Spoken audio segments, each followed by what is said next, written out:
नमस्कार मित्रांनो, स्वागत आहे माझ्या ALD चॅनलवर। 70च्या उंबरठ्यावर उभे असलेले विश्राम काका आपल्या जुन्या घराच्या बाल्कनीत बसून बाहेर कोसळणारा पाऊस पाहत होते। हातातील चहाचा कप थंड झाला होता, पण त्यांच्या डोळ्यासमोरून आयुष्याचे 70 पावसाळे एका चित्रपटासारखे सरकत होते। त्यांच्या नजरेसमोर भिंतीवर टांगलेले ते रिकामे कॅनव्हास होतं, जे गेल्या 40 वर्षापासून त्यांच्या प्रतीक्षेत होतं। कपाटाच्या कोपऱ्यात धुळीने माखलेली ती रंगाची पेटी जणू त्यांना विचारत होती, विश्राम, सगळ्याची कर्तव्य पार पाडलीस, पण स्वतःला कधी शोधणार? त्या एका प्रश्नाने त्यांच्या मनावर साठलेले आयुष्यभराचं ओझं आज पुन्हा एकदा जड होऊ लागलं होतं। विश्राम नावाचा तो 22 वर्षाचा तरुण, ज्याच्या डोळ्यात रंगाची स्वप्न होती आणि हातात कुंचला ब्रश होता, जे स्कूल ऑफ आर्ट्समध्ये प्रवेश मिळवणं हे त्याचं ध्येय होतं। पण नियतीचा खेळ काही वेगळाच होता। एका पावसाळ्याच्या रात्री हृदयविकाराच्या झटक्याने त्याच्या वडिलांचे निधन झाले आणि विश्रामच्या जगाचा कॅनव्हास अचानक करडा पडला। वडिलांच्या 13व्या नंतर घरात शांतता पसरली होती। आईच्या डोळ्यातील पाणी आटत नव्हतं। धाकटा भाऊ नितीन 10वीत होता आणि बहीण मृदुला अवघी 12 वर्षाची होती। घरात साठवलेली पुंजी संपत आली होती। एक दिवस आईने विश्रामला जवळ घेतलं आणि म्हणाली, विशू, आता तूच या घराचा आधार आहेस रे। विश्रामला समजलं की आता कॅनव्हासवर रंग भरण्यापेक्षा संसाराच्या विस्कटलेल्या घडीला नीट करणं जास्त महत्वाचं आहे। त्यांनी आपली रंगाची पेटी आणि ते अर्धवट राहिलेलं निसर्गचित्र एका जुन्या लाकडी ट्रंकेत बंद केलं। त्या दिवशी त्याने फक्त चित्रच नाही तर स्वतःलाही एका काळोख्या खोलीत बंद केलं होतं। वडिलांच्या ओळखीने त्याला एका सहकारी बँकेत कॅशियरची नोकरी मिळाली। ज्या हातांना मुक्तपणे रेषा ओढायची सवय होती, ते हात आता नोटा मोजू लागले। सुरुवातीला त्याला त्या नोटाच्या वासाचाही त्रास व्हायचा। त्याला वाटायचं, हे कागद माझे नाहीत, माझं तर कागदाशी नातं चित्राच्या माध्यमातून होतं। पण दर महिन्याच्या 1 तारखेला जेव्हा पगार व्हायचा आणि आईच्या हातात तो पैसे ठेवायचा, तेव्हा तिच्या चेहऱ्यावर येणारा तो आनंद भाव विश्रामला त्याचं ओझं सुसह्य करायला मदत करायचा। साधेपणाचा कळस झाला। ऑफिसला जाण्यासाठी तो वर्षानुवर्ष तो जुना कोपराला फाटलेला कोट शिवून वापरायचा। अरे नवीन घे की असं मित्रांनी विचारलं की तो म्हणायचा, नितीनला इंजिनिअरिंगची पुस्तकं घ्यायची आहेत, मला कोट काय करायचा आहे। त्यांनी छंदाचा त्याग केला। दर रविवारी जेव्हा तो इतर मुलांना बाहेर स्केचिंग करताना पाहायचा, तेव्हा त्याचं मन व्याकुळ व्हायचं। पण घरी आल्यावर जेव्हा तो मृदुलाचा अभ्यास घ्यायचा, तेव्हा तो आपली कला विसरून जायचा। वयाची 35 ओलांडली तरी विश्रामने लग्नाचा विचार केला नव्हता। त्याला भीती होती की पत्नी आली तर तिला या जबाबदाऱ्यांचं ओझं पेलवेल का। शेवटी आईच्या आग्रहाखातर त्याने सुमतीशी लग्न केलं। सुमती समजूतदार होती। तिने पाहिलं की हा माणूस स्वतःसाठी कधीच जगत नाहीये। एके दिवशी सुमतीने ती रंगाची पेटी काढली आणि म्हटलं, अहो, कधीतरी काढा ना वेळ चित्रांसाठी। विश्राम फक्त हसून म्हणाला, सुमती, आता या हातांना फक्त हिशोब कळतो, रंग आता पुसले गेलेत। विश्राम काकाच्या आयुष्याची गाडी आता एका चाकोरीत पडली होती। बँकेची नोकरी, घराचा हप्ता आणि मुलांचं शिक्षण, या त्रिकोणात त्यांचं आयुष्य फिरत होतं। त्यांना आता स्वतःच्या अस्तित्वापेक्षा बाबा आणि मोठा भाऊ या नात्याची जास्त ओळख उरली होती. भाऊ नितीन इंजिनियर झाला आणि बहिणीचं मृदुलाचं लग्न झालं. या दोन्ही जबाबदाऱ्या पार पाडताना विश्राम काकांनी स्वतःचा PF आणि साठवलेली पुंजी खर्ची घातली. ज्या दिवशी मृदुला सासरी गेली त्या दिवशी विश्राम काकाच्या डोळ्यात पाणी होतं, पण ते दुःखाचं नव्हतं, तर कर्तव्य पूर्ण केल्याचं समाधानाचं होतं. त्यानंतर त्यांचा पूर्ण ओढा त्यांचा मुलगा अमित यांच्याकडे वळाला. अमित हुशार होता. विश्राम काकांना वाटायचं, मी जे करू शकलो नाही ते माझा मुलगा करेल. त्याला कशाचीही कमतरता पडू द्यायची नाही. अमितला उच्च शिक्षणासाठी अमेरिकेला जायचं होतं. त्यासाठी लागणारी फी अवाढव्य होती.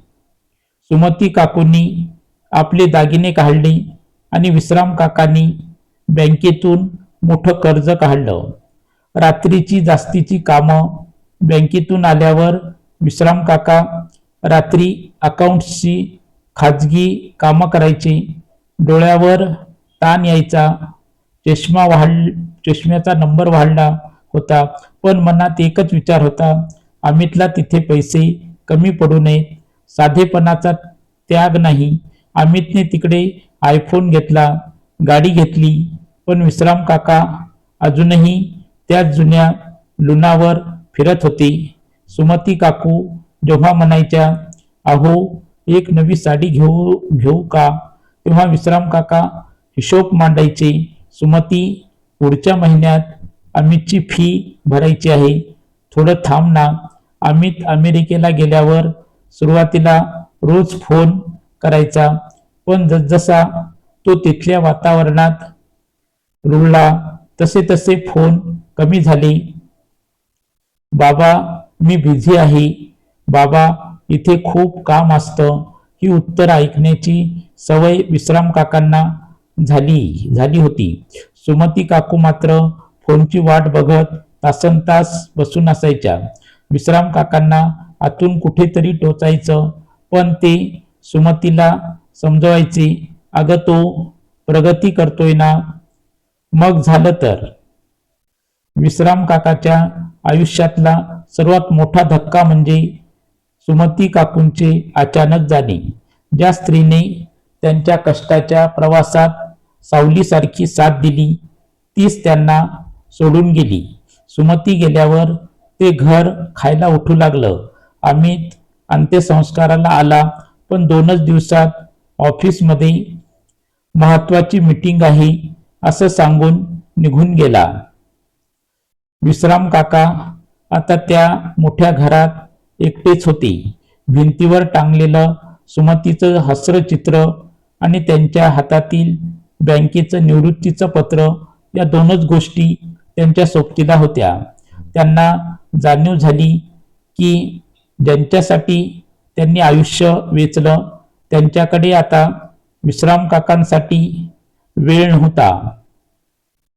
एके रात्री विश्राम काकांनी अमितला फोन केला आणि सहज विचारलं, अमित कधी येतोस रे भेटायला, घर खूप शांत वाटतंय. अमित पलीकडून वेतांगून म्हणाला, बाबा तुम्ही विनाकारण इमोशनल होताय, तिथे माणसं लावून घ्या ना मदतीला, मी पैसे पाठवतो की दर महिना. विश्राम काकांनी फोन ठेवला. त्यांना प्रथमच जाणीव झाली की पैसे ओझं हलकं करू शकतात, पण मनाचा एकाकीपणा नाही. एके दिवशी पावसाळी दुपारी छताला गळती लागली म्हणून विश्राम काका माळ्यावर चढले. तिथे कोपऱ्यात धुळीने माखलेली ती जुनी लाकडी ट्रंक दिसली. त्यांनी थरथरत्या हातांनी ती उघडली. काय होतं त्यात? वाळलेले पाण्याचे रंग, अर्ध तुटलेले ब्रशेस आणि एका वर्तमानपत्रात गुंडाळलेलं सुमतीचं एक जुनं अर्धवट चित्र. सुमती तरुण असताना विश्राम काकांनी तिचं चित्र काढायला घेतलं होतं, पण संसाराच्या ओझ्याखाली ते कधी पूर्णच झालं नव्हतं. चित्रातल्या सुमतीचे डोळे जणू त्यांना विचारत होते, विशू स्वतःला कधी शोधणार. त्यांच्या डोळ्यातून टचकन पाणी आलं. त्यांनी तो ब्रश हातात घेतला. बोटं जड झाली होती, सांधे दुखत होते, पण मनाची ओढ मात्र तीव्र होती. विश्राम काका खिडकीपाशी बसून कागदावर रेषा ओढण्याचा प्रयत्न करत होते. इतक्यात शेजारच्या 7 वर्षाचा चिनू चेंडू शोधायला त्यांच्या घरात शिरला. विश्राम काकाच्या हातातील चित्र पाहून तो थक्क झाला. आजोबा, तुम्ही इतकं छान चित्र काढता, मला पण शिकवा ना. चिनू उत्साहाने ओरडला. विश्राम काकांना हसू आलं. त्यांनी त्याला जवळ घेतलं आणि एका छोट्या कागदावर गणपतीचं चित्र काढून दिलं. चिनूच्या चेहऱ्यावरचा तो निरागस आनंद बघून विश्राम काकांना असं वाटलं की जणू अनेक वर्षांनी त्यांच्या मनातली दुष्काळी जमीन भिजली आहे. अमितचा पुन्हा फोन आला. बाबा, मी घर विकण्याचे पेपर कुरिअर केलेत, सही करून पाठवा. तुम्हाला मी येथे अमेरिकेत घेऊन येतो. तिथे तुमचं काय आहे. आता सगळं ओझं उतरून टाका आणि माझ्याकडे या. विश्राम काकांनी फोन ठेवला आणि खिडकीबाहेर पाहिलं. त्यांना जाणवलं की अमित ज्याला ओझं म्हणतोय ते हे घर नाही, तर त्याच्या स्वतःच्या इच्छा आहेत. त्यांना अमेरिकेत जाऊन एअर कंडिशन रूममध्ये कैद व्हायचं नव्हतं, त्यांना जगायचं होतं. त्यांनी अमितला उत्तर पाठवलं, अमित, मी घर विकणार नाही. आयुष्यभर मी तुझ्यासाठी आणि इतरांसाठी घर बांधलं. आता मला माझ्यासाठी एक घरकुल बनवायचं आहे. ज्या ओझ्याबद्दल तू बोलतोयस ते मी आजच उतरवलं आहे. मी आता मुक्त आहे. विश्राम काकांनी घराचा दिवाणखाना रंगांनी भरून टाकला. त्यांनी आपल्या घराचे दरवाजे परिसरातील गरीब मुलांसाठी उघडले. नवा प्रवास सुरू झाला. सकाळी मुलांना चित्रकला शिकवणं, दुपारी स्वतःची अपूर्ण चित्र पूर्ण करणे आणि संध्याकाळी मुलांसोबत बागेत गप्पा मारणं. ज्या हातांनी आयुष्यभर बँकेचे हिशोब मांडले, तेच हात आता कॅनव्हासवर रंग उधळत होते. त्यांच्या चेहऱ्यावर आता सुरकुत्या होत्या, पण त्या दुःखाच्या नाही तर समाधानाच्या होत्या. त्यांनी सिद्ध केलं की वय हे फक्त आकडा असतो. जोपर्यंत तुमच्या मनात एखादी कला जिवंत आहे, तोपर्यंत तुम्ही म्हातारे होऊ शकत नाही. एके दिवशी एका मोठ्या प्रदर्शनात विश्राम काकाचं सुमतीचं पूर्ण झालेले चित्र लागलं होतं. खाली लिहिलं होतं, कर्तव्याच्या ओझ्याखालून मुक्त. आपण आयुष्यभर जबाबदाऱ्याच्या नावाखाली एक अदृश्य ओझं वाहत असतो. मुलांचं शिक्षण, घर, कर्ज, समाजांच्या अपेक्षा, या सगळ्यात आपण आपली सर्वस्व नावाची मूळ ओळख कुठंतरी हरवून बसतो. विश्राम काकांनी जेव्हा त्या जुन्या पेटीतले रंग बाहेर काढले, तेव्हा त्यांनी फक्त चित्रकला सुरू केली नव्हती, तर त्यांनी स्वतःच्या आत्म्याला पुन्हा जिवंत केलं होतं. यामधून आपल्याला अशी प्रेरणा मिळते की जोपर्यंत तुम्ही स्वतः आनंदी नाही, तोपर्यंत तुम्ही इतरांच्या आयुष्यात खरा आनंद पेरून ठेवू शकत नाही. 70 उलटल्यानंतरही विश्राम काकांनी आनंद कला केंद्र सुरू केलं. त्यांनी हे सिद्ध केलं की नवीन सुरुवात करण्यासाठी कोणतंही वय उशीर झालेला नसतं. जर तुमच्या जिद्द असेल तर निवृत्ती ही विश्रांती नसून नवीन संधी ठरू शकते. तुमचे पांढरे झालेले केस आणि हातावरच्या सुरकुत्या तुमच्या अनुभवाचं लेणं आहेत, तुमच्या मर्यादाचं नाही.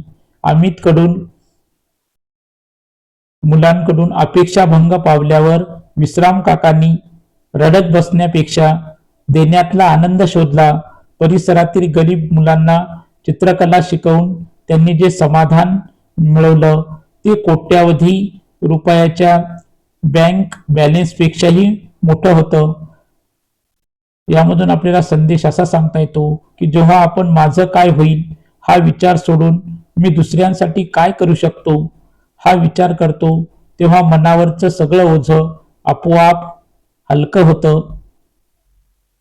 आयुष्याच्या रंगमंचावर आपण सगळेच कलाकार आहोत.